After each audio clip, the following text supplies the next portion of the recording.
Be quiet. Can you use a softer voice? Stop crying. It's okay to cry. Same situation, same goal. But the difference between these phrases is the difference between control and connection, between shutting somebody down and opening them up.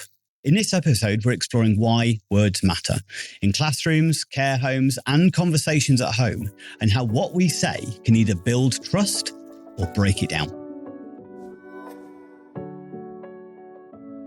If you are caring for someone else, whether paid or unpaid, and no matter how many hours you do it, did you realise that you may be missing out on thousands of pounds of discounts for things that you may use every day?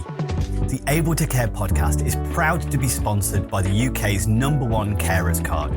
Started by two best friends who recognise that carers deserve better and are 100% committed to helping to change the lives of all carers and bringing them together as a strong community. Carers Card UK provides support, recognition and rewards. It offers reassurance by providing an ID card that helps access emergency information when needed, while also unlocking discounts, a wellbeing hub, a carers circle tool and a community through their app. All of this for less than the price of a box of chocolates a year. There are discounts on gym membership, days out, electrical goods, clothing and even glasses. Let others know you care while taking a little care of yourself with an ID card you can be proud of. Visit carerscarduk.co.uk/promo code/able to care today to order yours.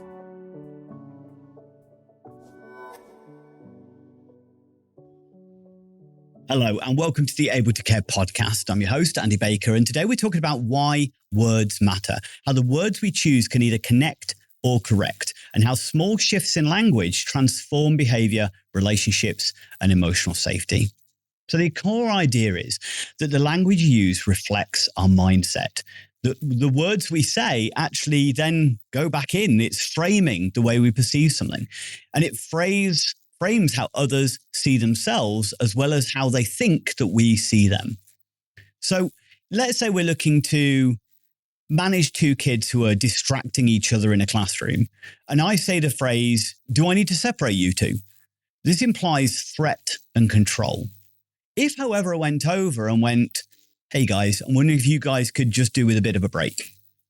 Straight away, that offers a level of autonomy. It offers a level of emotional regulation. The objective is still the same, but our phrasing either positions us as a controller or a co-regulator. We're either a teacher or we're a tyrant, a dictator.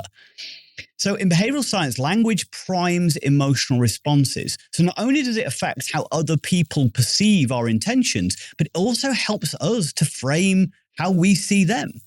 So safety cues calm the nervous system. So communicating in a safe way not only calms them, but it also calms us. Whereas threat cues, confrontational language, actually cues our activating defense system. So think about what happens to your tone when you're already stressed out. And how does that tone change what others hear, even if your words are kind? So although most communication is not about the words we use, it's the way we say it.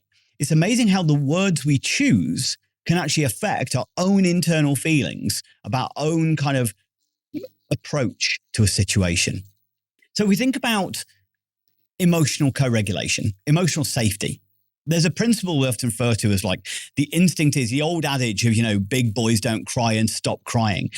If you've got somebody who's upset and distressed, and we then say, stop crying, that one is we're teaching somebody suppression. We're teaching them it's wrong to express emotions. Well, shouldn't it be okay to express those emotions? So we might actually say exactly that. It's okay to cry. Because actually by telling somebody to stop crying, that's actually really hard to do if I'm really hurt or really upset. It means you're taking away my way to communicate my distress. But if we would say it's okay to cry, we're modeling acceptance and emotional safety. And in trauma-informed practice or attachment-aware practice, the right words aren't about being soft. They're about going, it's okay to be you in this moment. It's okay to have your emotions. For individuals who've not been allowed those emotions in the past, if you've got a child who's come from a traumatic background or an adult who's come from traumatic backgrounds, they may have often been told that they're not allowed to express themselves. It's not okay to feel anything. It's not okay to express those feelings. So suddenly a carer saying you're okay to somebody distressed might mean comfort, but the person hears dismissal. If we're going, you're okay, it's fine, stop crying. If instead we said, that looks really hard, I can see how upset you are, I'm here for you.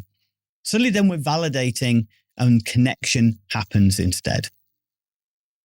We also need to think about moving from the phrase that I've heard, I know many of you who listen regularly have heard me say, from correction to connection. Behavior support isn't just about what we do, it's also about what we say. So if I'm feeling frustrated and I'm then telling to a person, right, I told you this yesterday or explained this yesterday, maybe rather than putting the emphasis on them not understanding or being defiant, maybe we need to turn this back on ourselves and go collaboratively. Hey, how can we help you to understand this? Maybe I didn't communicate it in the right way. Maybe I need to show you in a different way. So maybe we can express that clearly in what we say with something along the lines of, maybe I can show you another way. By changing it over to positive phrasing, that doesn't mean we're being permissive. We're still setting our boundary. We're still saying our expectation. It's being purposeful, but it turns behavior management into relationship building. It's, hey, let's see if we can figure this out. Okay, I went through this with you yesterday, but obviously it hasn't quite got in, or we're still not quite getting it. So let's see if we can find a different way of looking at this. So you can see there's suddenly this collaboration rather than this frustration. And again, think about as you say those words, how are they going to change the way you feel in that moment? We can also use our language as a way of looking at resilience. So when we're framing things, we always want to try and promote a growth mindset, that this isn't a fixed situation. You may have done wrong, but you can be better in the future. It's not about them being perfect now. We want to try and help people to overcome this fixed idea of themselves, that this is a journey rather than a destination. So if, let's say, we've got an individual who's trying to do something and we then invalidating their effort, going, it's not that hard, maybe we need to actually then validate their capability. Hey, I know this is hard, but I believe you can do it. And remember, you can do hard things. The you can subtly changes that mindset towards what they're approaching. The every you can moment plants belief in themselves rather than a disbelief of belittling their feelings, belittling the fact that they're finding it difficult. And that's counterintuitive, isn't it? Because maybe going, if it's not that hard, we think that then they should overcome that challenge. But what we're not doing is making the situation easier. We're just invalidating their effort. We're just saying that they should find that easy, but they're not. And therefore, that's going to lower their self-esteem. Instead, we need to build mastery. You can do this. It may take us a little while, but don't worry. One step at a time. Let's figure this out. Instead of that teacher kind of mentality, we're almost moving into team leader. When we frame difficulty as doable, we create brave learners and resilient carers. I'm a big believer. There's a famous quote, and I think it is from Thomas Edison, but please don't quote me on that. I'm quoting him on this, is if you believe you can do something or you believe you can't do something, you're probably right. So it's so important to kind of encourage that in others as well, in the language that you use towards others. So when we're thinking about replacing our language, even the way we kind of think about everyday practice, if we're kind of referring to, oh, what a mess when children have been playing, refer to what it is. Hey, it looks like you had fun. How about we clean it up? If we belittle and create it negatively, that children are exploring and engaging their environment, straight away, then we're belittling the very nature of what we want children doing more. We often say, don't we, that, children aren't allowed to be children anymore. We encourage them to grow up too quick. But then think about the phrasing we use of like the moaning at them when they've made a mess, telling them off when they've got wet.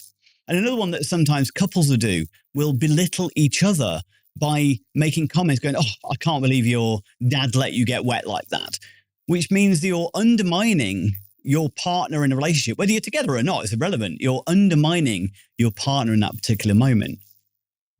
So when we're talking about different language, try and think about replacing the negative for a more positive framing. If you're looking at, when we're looking at replacing, if you say we don't talk like that, think about what you do want. This is one of the principles from my book, Targeting the Positive, is always focus on what you do want rather than what you don't want. If you're saying we don't talk like that, don't be rude, don't be aggressive, don't swear, but instead, what do you want? So please use kind words. Don't say, don't shout, just go, please lower your volume. Thinking about, again, when we're reframing whatever we're saying, we need to be mindful of the language you use. Your words matter. So try this week at one point, think and be mindful about something you say that maybe is negatively focused, something that gives an air of authority rather than understanding and connection, and try it differently. Even if you make a note of it and try it differently next time. In my 6-stage target model, we talk about we identify the behavior. So recognize that in yourself. We then try and understand, like, why did that come from? Why did I say that rather than the more positive framework? Is that coming from scripts or beliefs or attitudes? Or was I frustrated in that moment? And then start creating the proactive plan. What will I say next time? How could I change this language to be more connected to the person, to be more collaborative, to be more approachable, to build trust? Hopefully you find this useful and you can then come back and say how it worked for you. But how did it feel saying it? And what was the reaction or the response? Was it different for the other person? So if we think about every phrase we use is a potential seed, and you can either plant fear or you can plant safety.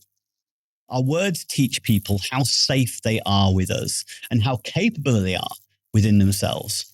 So words matter because they build the bridges behaviors walks across.